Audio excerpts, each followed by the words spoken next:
Hello, welcome to this tutorial about basic hand techniques on guitar. This tutorial is about the techniques of your right hand, the picking hand, and your left hand, your fretting hand. Of course, if you play left-handed, that's turned around. Let's start with the picking hand, the right hand. For the right hand, we'll first look at which pick to use. After that, we'll look at how to hold this pick. And then we'll look into some essential picking techniques. There are many picks, large, small, hard, soft, and all different kinds of shapes. In the end, it is you that should decide which pick feels best. To find out, you'll need to experiment a lot. But just to get you started, I will show you the picks I have selected after years of experimenting. Let's start with the pick I use most. It's a 0.88mm pick, which I use for about everything I play. Let's say 95% of what I play with this pick. So if I play blues or normal rock or pop music, I use my Green .88mm pick. When I play on my steel string acoustic guitar and I play a bluegrass style of music, I use a pick that's a bit thicker. It gives me more action and more volume. It just feels better when playing on a steel string acoustic guitar. The third pick I use is the one I use when playing fast and loud solos. If I really want to shred, shredding is playing very fast, I use this very fat pick, which makes it easier to go fast. There are some drawbacks with this kind of picks. When you play in a band for a few hours, you will find out that it's a very good pick for soloing, but less suited for comping or just playing chords. This one is a stubby. It's my favorite for playing jazz. When I play jazz, I want a fat sound and I want to play on a high volume on my amplifier and a low volume on my guitar. While this pick allows me to play very soft, very low in volume. And the last one, this orange one, I hardly ever use it, but in one of my videos you can see me using it. I use this when I play a bluegrass style comping on an electric guitar. It's very soft, 0.6mm, which ensures that my strings don't sound too loud. As you can see, all these picks, well, except the one in the middle, are of the same brand. It's coincidence, they do not pay me. It's just after years of experimenting, these are the picks I like most. So, if you have selected a pick, the next question is, how do I hold it? Well, this is rather important. If you want to have a good sound, you need to hold your pick correctly. Let's have a look. The first thing is that you need your thumb and your pick to be in a right angle. If I hold my thumb like this, then my pick should point down. So I place my pick like this on my thumb. Next important thing is that my thumb covers the entire pick. So not like this, because if I do this, my pick will get all wobbly. So my thumb has to cover the entire pick. Now for the other fingers, I just place one finger at the other side. And sometimes I place two fingers at the other side, especially when playing a funky type of music, because I tend to lose my pick, it flies around in the room. I hold tight. Most important thing is your thumb. Your thumb and your pick, there should be a right angle and your thumb should cover your pick. And then if you use one or two fingers, it's not very important. Normally it's more relaxing to use one finger and then relax the other fingers of your hand. Where should you place your pick? Well, when you play, you should not be too close to your bridge. If you do that, your sound is too sharp. The more you go this way, the softer, the warmer your sound will be. When picking your string, make sure your pick is a bit rotated. It doesn't matter which way, it just should be rotated. If this is a string, and your pick should be rotated like this or this. Let me try to get it on video. If I play like this, my sound will be flat, so I have to turn a bit like this, and then it sounds properly. So I can turn this way, rotate this way or the other way, doesn't matter. It's just that when you hit your string, it goes by the side of your pick.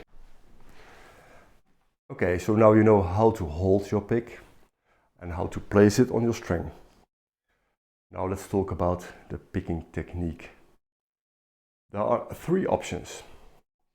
The first one is having no plan, no specific technique. You just go down and up whenever you like. Well, this is not the best way to play guitar. You might get away with it in the beginning, but when you want to play faster, you will get in trouble. The second option is a very popular one in gypsy jazz music, the music of Django Reinhardt. In this technique you go down and up, but every time you switch to another string, you go down. Well, this is a complicated technique, hard to learn, and it gives you this very typical gypsy jazz sound.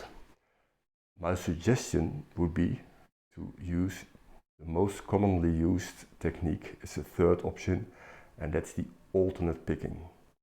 Alternate picking means that you go down and up, always in sequence.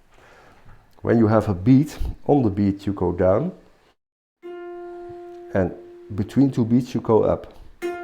So when I would count to 4 and I would only play on the beat, I would all have down strokes. 1, 2, 3, 4. 1, 2, 3, 4. When I also play between the beat, I go up. 1 and 2 and 3 and 4 and 1 and 2 and 3 and 4. This system continues even if I switch strings. For instance, a simple scale, I go down, up, down, up, down, up, down, up, down, up, down, up, down, up, down, up, down.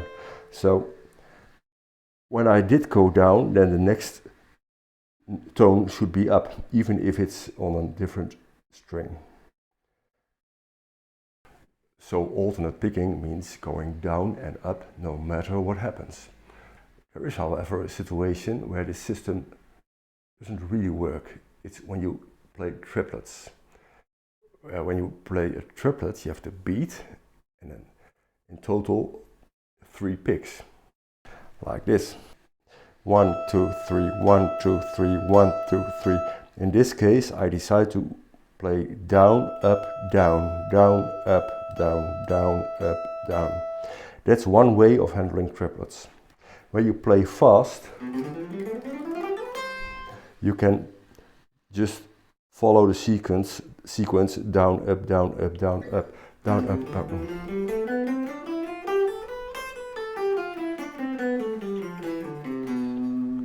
That's when you play fast. When you play slow, just play down, up, down, down, up, down, down, up, down, down, up, down.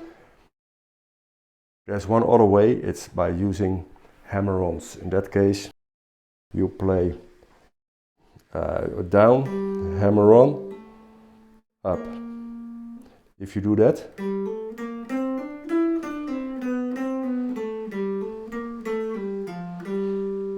you see I also use pull-offs, then you stay in the sequence of down, up, even if you use triplets.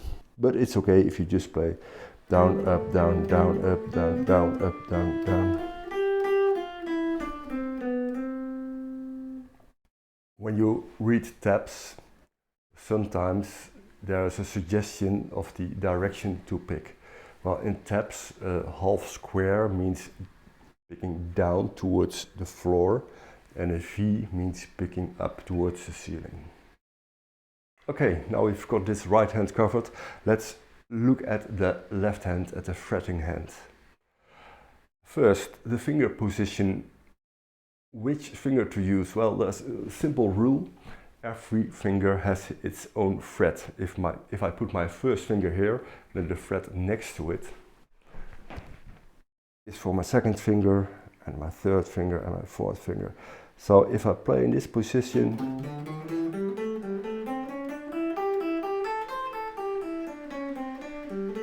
every finger has its own fret. Sometimes you have to go outside. Well, they call it a stretch. You just go outside of your finger settings, but go back as soon as possible. So every finger has its own fret. Don't play like this or like this.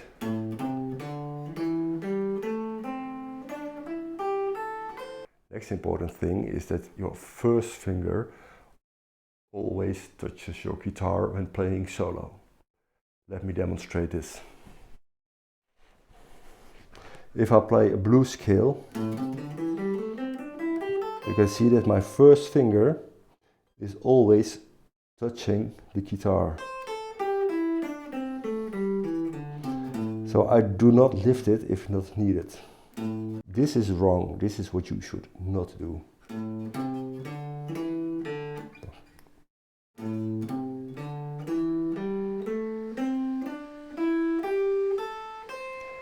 You see, now I lift my finger, but there's no need for it, and well, it doesn't sound any better. If you leave your finger on the string and you make sure it always touches the string, you will sound more fluent. Okay, the next thing is the travel distance of your fingers. You want to play as lazy as possible. Don't move too much. If you lift your fingers too much, you will make unnecessary distance. Look at this. If I play like this, I move my fingers maximal 1 centimeter. If I would play like this, I've moved my finger 1, 2, 3, 4, 5, 6, 7, 8, 9, 10, 11 times 10 centimeter, which is more than 1 meter. So it's a difference between this, in this scale, between moving my fingers in total 10 centimeter or in total more than 1 meter. Imagine when you play like this all evening and you lift your fingers too much, how much trouble you're going through. If you want to speed up your playing, you need to be close to your strings. No unnecessary distance. Finally, you press your string with the top of your finger, not the side or not the place where your fingerprints are, but the top. And to be able to do that, you will make sure your nails are short. Make sure there is a curve in your fingers so you can use the top of your fingers. If you have no curves in your fingers, you cannot use the top of your fingers. It's impossible. So your fingers must be curved so that the top of your finger presses the string.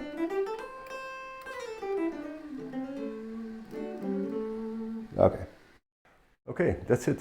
Thank you. I hope you understand more about your picking hand and your fretting hand techniques, and about alternate picking, and about how to put your fingers on the correct way. If you apply this correctly, it will improve your playing for sure. Thank you for watching. I hope to see you next time. Bye.